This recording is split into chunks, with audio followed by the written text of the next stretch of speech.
I want to start off and say this episode was actually good. It was a really good episode, and it didn't have as bad pacing as it usually has in every other episode we've seen.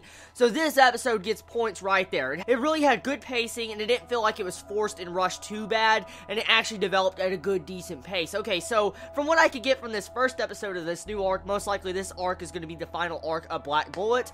This arc is pretty much about where this Gaustrier takes down one of the monoliths, and the monolith is about to break down and be destroyed in under 6 days. And so Rintaro has to make a team, an assignment team, to be able to take down all the Gaustrier and defend the wall while everybody repairs it. So right there, I like the entire struggle and the desperation and the time limit that's added in this arc. It's really interesting, and it definitely uplifts the tension value in this arc. So right there, that's really good. I like the way the arc is being shaped up to be. Now, this episode, honestly, if we were going to have bad pacing, they would most likely have introduced every single character that would most likely be a part of Rintaro's team, but they didn't do that. They only introduced these other characters that most likely is going to help Rintaro. Seems to be like an older brother figure to Rintaro, so I like that a lot. We also get to see a little bit of a combat fighting scene in this episode with Tina and another cursed child. We get to see Rintaro use his action skills with his Varanium arm and stuff, so I like that. The fighting was really nice. I liked seeing the fighting. It was interesting getting to see Tina on our side for once instead of the enemy side. Now, let's move on to different things, okay? The comedy of this episode, there was a couple of comedy points in this episode,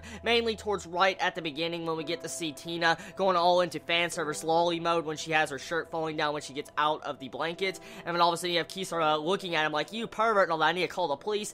It's the standard cliche we see in a lot of other anime, but it was still pretty funny getting to see that. And one thing that's just so funny is this episode begins, okay, on Rintaro training other cursed children that, you know, probably never had an education, but what is funny about this is that Sentenshi comes up to these cursed children, and you have Tina right there. Now, let's just think about this for a second, okay? Just last episode, Tina was an enemy trying to kill Sentenshi, and somehow Sentenshi thinks it's okay just to walk close to Tina. Just right there, it's pretty funny, but still, I'm just gonna point that out there right now. So, there was a couple of depressing points in this episode. One point in particular that really just agitated me and pissed me off was definitely that Loli scene when you get to see the cursed child with a blindfold on her eyes, and you just see her holding a sign. I'm like, please, just someone give her a home or something, because we find out that this little girl, we don't know if she's even a main character yet. Most likely she might turn into a main character of this arc and probably be a part of the team of Rintaro, but she poured lead into her eyes to where nobody could see her cursed children red eyes, and it's because her mother didn't like her eyes.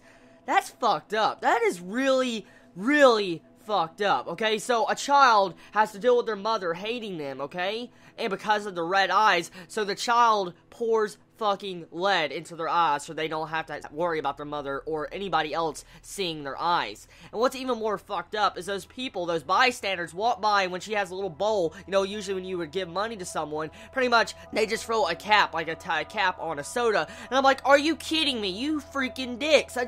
That pisses me off. If there's one thing that pisses me off in an anime or anything in particular, it's those type of people that'll sit there and sneer and laugh at someone that definitely isn't in a shitty position. And I mean, it's all prejudice, racism, prejudice. It's so much bullshit because I cannot stand that. Because just getting to see how they actually just treated this innocent little girl, even if she is part gastric, she's still a girl, a little girl. And they just do that to, like, a little homeless girl. I mean, how do you think the news would act to this day and age, okay, if a child was treated the same exact way, okay, in our states or countries, okay? Imagine. How do you think the media news would blow up if they saw something like that? They would have a fucking hissy fit.